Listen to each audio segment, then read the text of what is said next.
The Kremlin in Russia has accused Ukraine of an assassination attempt on President Vladimir Putin using 2 drones. The attack happened overnight when 2 explosions were heard behind the Kremlin walls, followed by the lights going out. A local Telegram channel captured footage of the incident, showing smoke filling the sky above the Kremlin and a part of it on fire. The Kremlin has described the event as a planned terrorist attack and is threatening to take retaliatory measures against Ukraine. No injuries were reported, and Putin was not at the presidential residence during the incident. The attack comes as Russia marks Victory Day. Many Russian lawmakers have seized on the news of the incident to demand brutal attacks against Ukraine.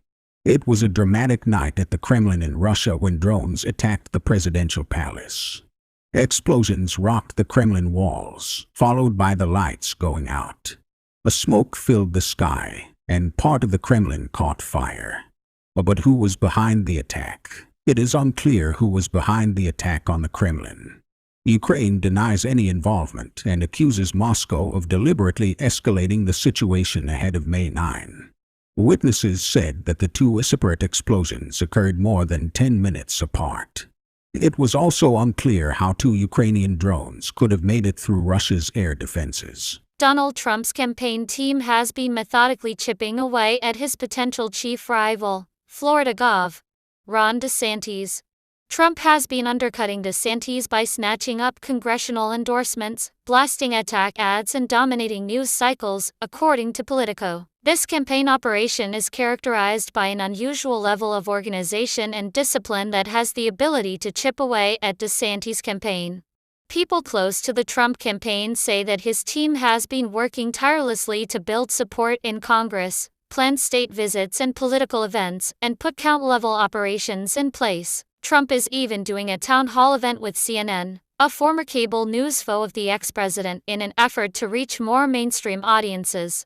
DeSantis, on the other hand, is expected to announce his candidacy in the coming weeks and plans to make the case that he will counter Trump's circus with a sense of normalcy that positions him to defeat President Joe Biden. According to Politico, Trump's team has been working to bank wins before DeSantis officially enters the race. They have developed relationships with state party leaders, met with lawmakers at Mar-a-Lago, and worked the phones to steal endorsements from DeSantis in his home state. Trump's campaign is targeting DeSantis by nailing down endorsements before DeSantis gets into the race, a campaign run by adults who have excelled at the crib-kill strategy. A school shooting took place in Belgrade, Serbia, where a 13-year-old boy opened fire on his teacher and classmates, killing 8 people and a security guard. The shooter was apprehended by the police, and the incident has prompted Serbia's president to introduce stricter gun laws. Using 2 handguns that belonged to his father, the boy opened fire on 3 girls and a security guard before attacking his teacher and classmates during a history lesson. Veselin Milic, head of Belgrade police, said the attacker had pre-planned everything, even having the names of the children he wanted to kill and their classes. Serbia has witnessed several mass shootings over the past decade, and gun ownership is widespread in the country. The shooter, who is below Serbia's age of criminal responsibility, gave himself up to police and will be placed in a psychiatric institution. The boy's father and mother have been arrested, and his father legally owned the guns that were used in the shooting. Serbia's President Aleksandar Vučić announced a moratorium on new gun licenses, except for hunting, and a revision of existing permits.